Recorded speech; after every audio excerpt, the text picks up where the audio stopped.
This is the Euro US dollar chart. I'm giving you these disclaimers because it's required by the regulator. I am not endorsing the Euro US dollar. This is my standard teaching chart. I teach every class from the Euro US dollar 1 hour and 30-minute charts. Whatever we analyze tonight, we're not talking about making a trade. We're not talking about for you to finish with me or while you're sitting there being on a platform making a trade. We're teaching you how to read the markets. Now, if we look at all of these lines,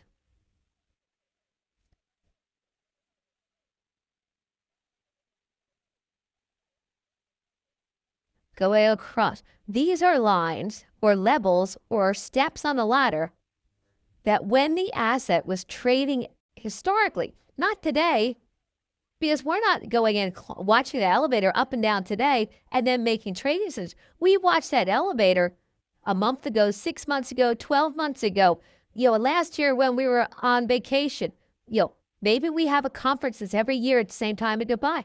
We can apply that. We don't look at just the last hour, the last few minutes. These levels are drawn on your charts and projected forward into the future. They hold forever.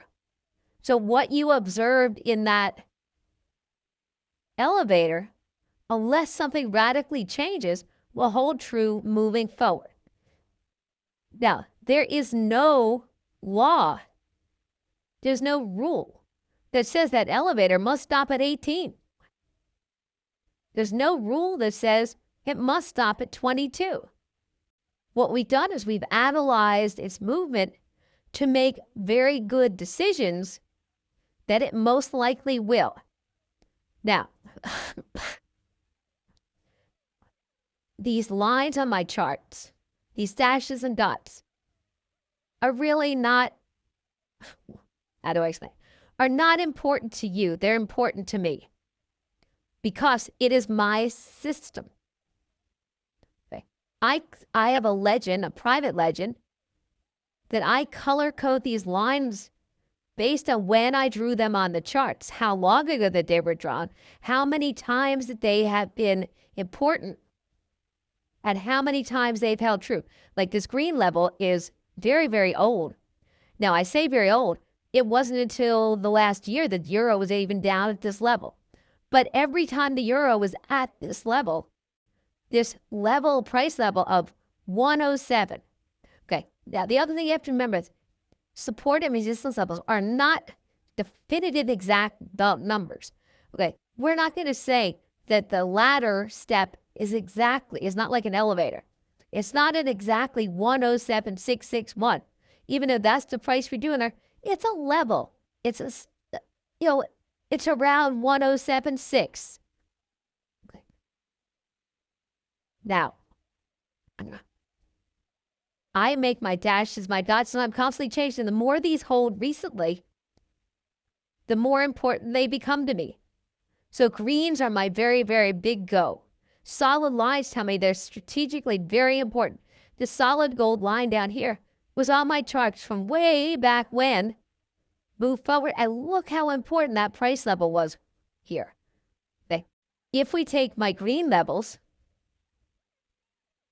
okay, here and here, look at how they held all the way from back here, moving forward, and look how important they've been in the last couple days of trading to you. Okay. And as price moves up or down, these lines they're already drawn on my chart, will continue being, forward, because I don't need to see the support and resistance lines that I drew on my charts when the euro was trading at 127, 128, until the euro moves up to that level, and these lines are already on the charts. They would just appear as the euro goes up. The longer you trade an asset, the more you have these on your charts. And what these become are strategic, important areas. At these areas that you have, and when you can see them holding important, you could actually have made some honestly good trading based on these levels. Look at that. Every time it hit 107.6, it bounced off up and came down. Every time it came down to the 107.1, it bounced back up. Okay. Here it went through the green. That's what I said. It can go right. But look how important my gold level. I held it. And moved back up. And look where it is. Look what happened here when it came back to the 107.661. Well, if I was using all this for entry and exit points of trades, and also using it to set my stop losses, as well as my risk management levels, okay, and my profit levels, look at the beautiful trades we could have gotten in since the 9th of the month. Okay. We could have entered when it bounced off of this level. We could have entered a trade here when it bounced off and then turned around, came back. Okay. We would have gotten out of the markets. We could have then re-entered the market here, or we could have sat till it bounced here and then traded it up to the next level. And we could have let it run, but where were we going to put our take profit point? At that resistance level, or that strategic price level, or that ladder. Okay. Because imagine a painter climbing up and down that ladder, painting the outside of your house. He's stepping up, stepping down, hoping he doesn't miss that step. But sometimes he stumbles. He doesn't fall off the ladder because he grabs himself. But sometimes he misses that step. But understanding where to place these important levels or these key levels, because what makes you a better trader than the next guy is getting these levels on your charts and getting them on. There's no rule. It's done through what I call eyeballing. It is done through observing price movement and looking at historic charts. Okay, by going back, and let me get my marker off here. Give me a second here. By going back and looking at this price chart and looking at every time a level came up and drawing these lines. That's what I said. These lines project forward. Okay. And they just continue out going forward. And as you put them on your charts, every time that there's been a strategically important point, okay, you want to observe it and then perhaps put a level on your charts and color code them. Maybe this is a new level. The price, when it was here last time, bounced off of it, but there was a lot of congestion at that price. So that told you that price might be important in the future. Now, the next time it came to this red line here, maybe it didn't hold. We say, you know what? That level's just a waste of time. It just happened to be a hypothetical thing. So I'll get it off my charts. It might have held forever, and it becomes more important. So you might want to darken in those levels. But you do this by observation. Now, I did prepare for you a short little presentation on exactly how you do this, because it gets very long and boring. So I did a little presentation because it allowed me to speed it up a little bit, edit out some parts, and give it to you in a very concise manner, in a visual manner, so that you could see. Because once you see how you put them on your charts, because unfortunately, when you're starting out, you don't have all these lines on there. You're starting from zero. And you have to get these lines on there, okay, or these levels on there. So imagine you're a new painter. Your boss just bought you the first ladder. He hands you the ladder, tells you you're back at the house to paint. You're not going to be able to really run up and down that ladder yet because you haven't built that confidence up yet. But you're new at it.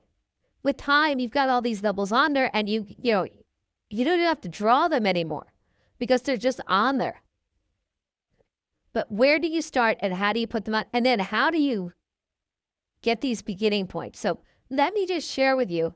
And unfortunately, I do talk on the presentation, but I can't talk over top of it. So it's only a couple minutes long, but let me share it with you. And it's going to show you a really quick version of how to do this very quickly and put them on your charts on where to start with and how to actually do this. So here we have the daily chart, the FTSE 100. And as you can see, currently the price is up at the 7,300 level and has spent the last couple of months around the 7,000 level. Now, to demonstrate how to identify and plot support and resistance areas, I'm going to scroll back on the chart to the last time the price was in the same region as it is now. This way we can use the support and resistance areas we plot from the previous price action to see if they have any significant impact on this price action that's happened over the last few months. So I'm going to draw two red lines, one above this price action and one below, very quickly.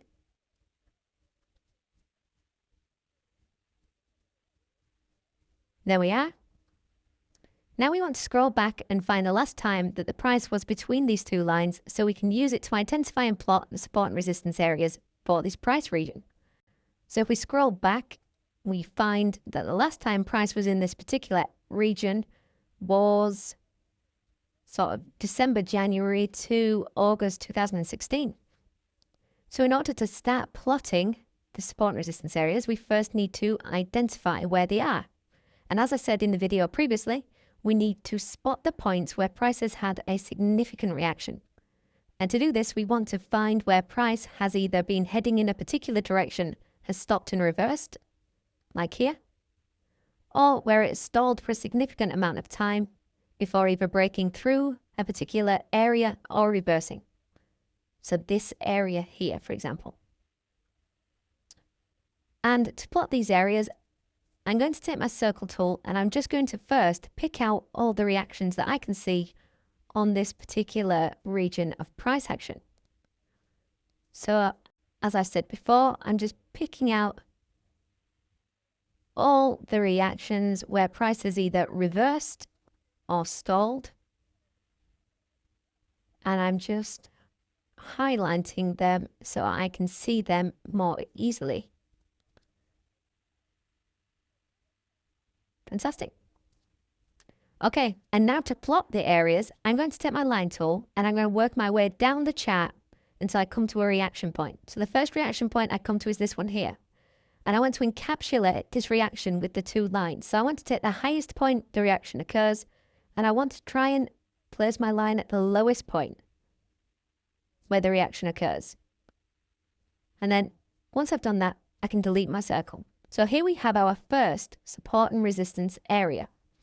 And then all we're going to do is work our way down the chart, picking out these reaction points, their lowest and highest levels. Another one here.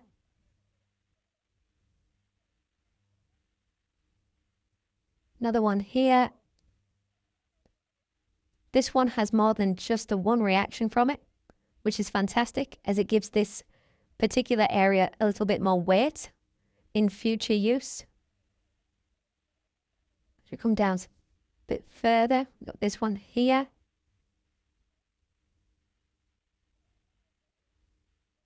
So there.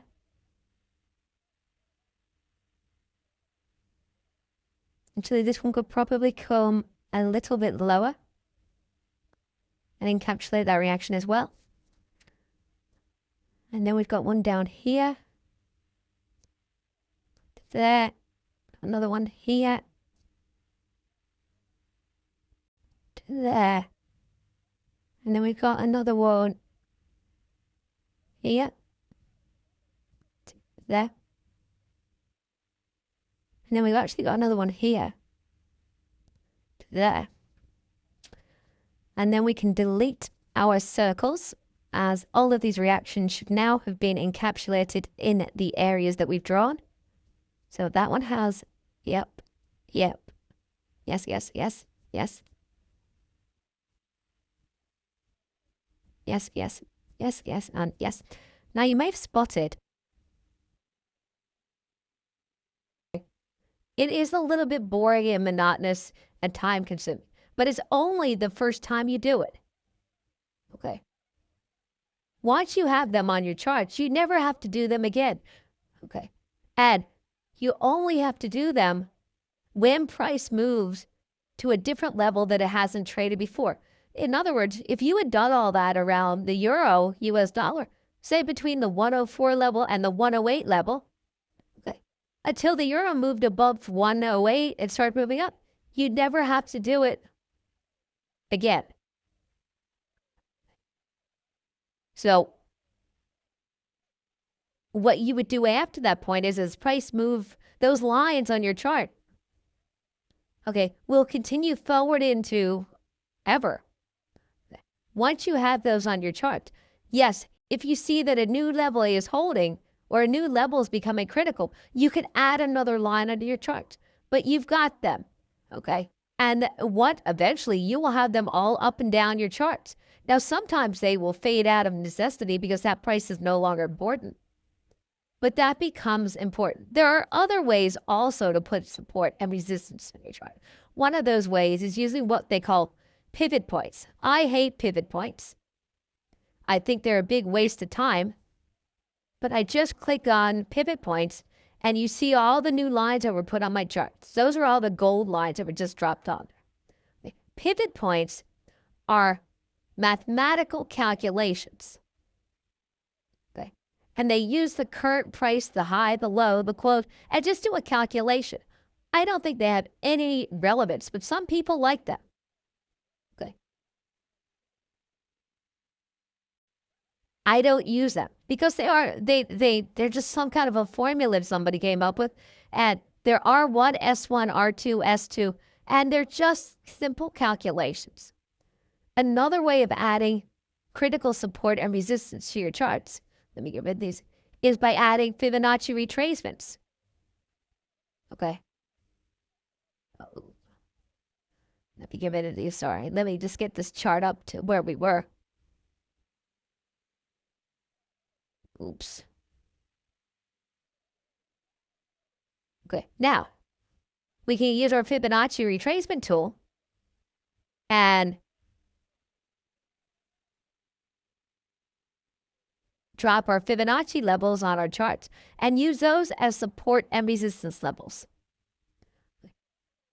Now, Fibonacci's are very good tools. I use Fibonacci's over top of my support and resistance levels because Fibonacci's are based on calculations by the prior uptrend or downtrend. Because an asset will tend to retrace its previous movement by certain percentages. And then you can combine those together like